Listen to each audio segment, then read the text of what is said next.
Au mois de juin 1609, Pierre de Lancre arrive au pays du Labour.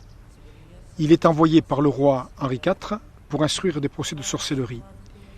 Le pays qu'il rencontre en arrivant est un pays dans une grande misère, dans un triste état.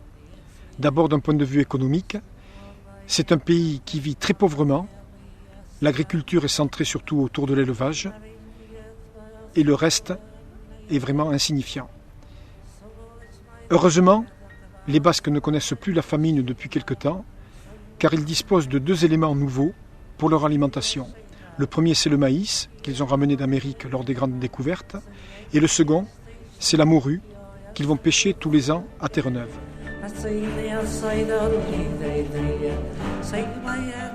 Justement, quand Pierre de Lancre arrive en Labour, à cette époque-là, les marins, c'est-à-dire environ 4000-4500 hommes sur 30 000 habitants, les marins sont partis à Terre-Neuve.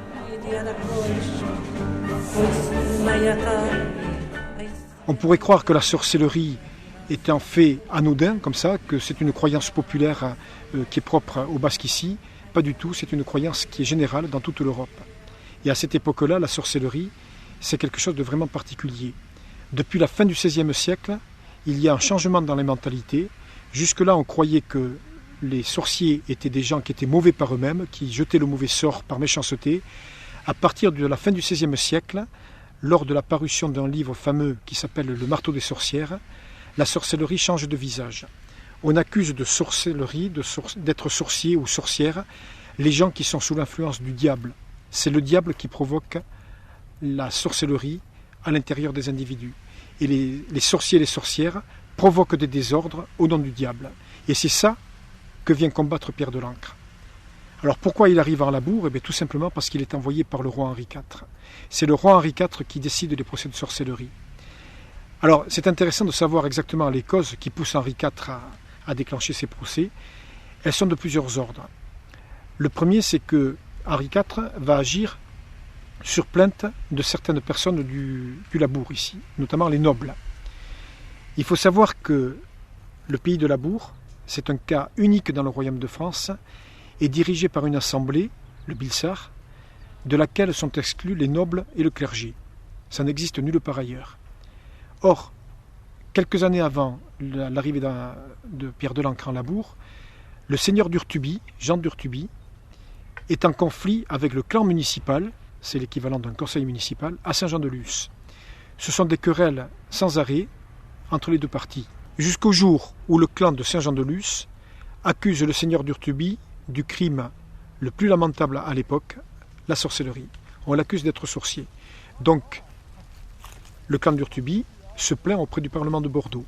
Le Parlement de Bordeaux envoie une commission d'enquête en Labour. Quand la commission d'enquête arrive à Bayonne, elle se rend compte que c'est une querelle de personnes et très courageusement, au lieu de régler les affaires, ils remontent à Bordeaux. Résultat, les affaires vont continuer de s'envenimer, à tel point que quelques mois après, c'est une fille du clan d'Urtubie qui est violentée dans un bois de Saint-Jean-de-Luz par le clan de Saint-Jean-de-Luz. Alors là, c'est d'Urtubie qui porte la même accusation vis-à-vis du clan de Saint-Jean-de-Luz en les accusant de sorcellerie.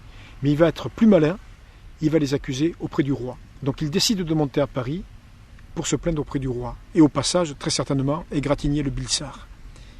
Voilà l'étincelle qui va mettre le feu aux poudres, comme on dit. Mais à côté de ça, il y a d'autres événements, dont un que l'on connaît à peine depuis une vingtaine d'années. C'est un événement qui se déroule en fait assez loin d'ici. D'une part à Paris, à la cour, et d'autre part très loin d'ici, au Québec, au Canada exactement. Il se trouve que les Basques, lorsqu'ils vont pêcher la morue à Terre-Neuve, passent 3 mois environ à cette pêche, mais il reste un long temps, plusieurs semaines, sur les rives du Saint-Laurent. Après la pêche, ils remontent le Saint-Laurent, ils accostent, et là, ils font du commerce avec les Indiens. C'est quelque chose que l'on connaît bien aujourd'hui, on appelle ça la traite des peaux. Pour faire davantage de commerce d'ailleurs, ils apprennent des rudiments de basque. On sait aujourd'hui que dans la langue du Québec, il y a des mots d'origine basque, comme le mot orignal par exemple, qui veut dire cerf en basque.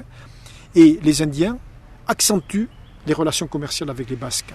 Parce que les Basques ont la bonne idée de ne pas annexer le Québec. Mais voilà, à la cour, un confident d'Henri IV M. Dugademont, reçoit de la part du roi le monopole du commerce des peaux. Et chaque fois que Dugademont se rend au Canada pour exercer ce commerce, il n'arrive pas à faire quoi que ce soit.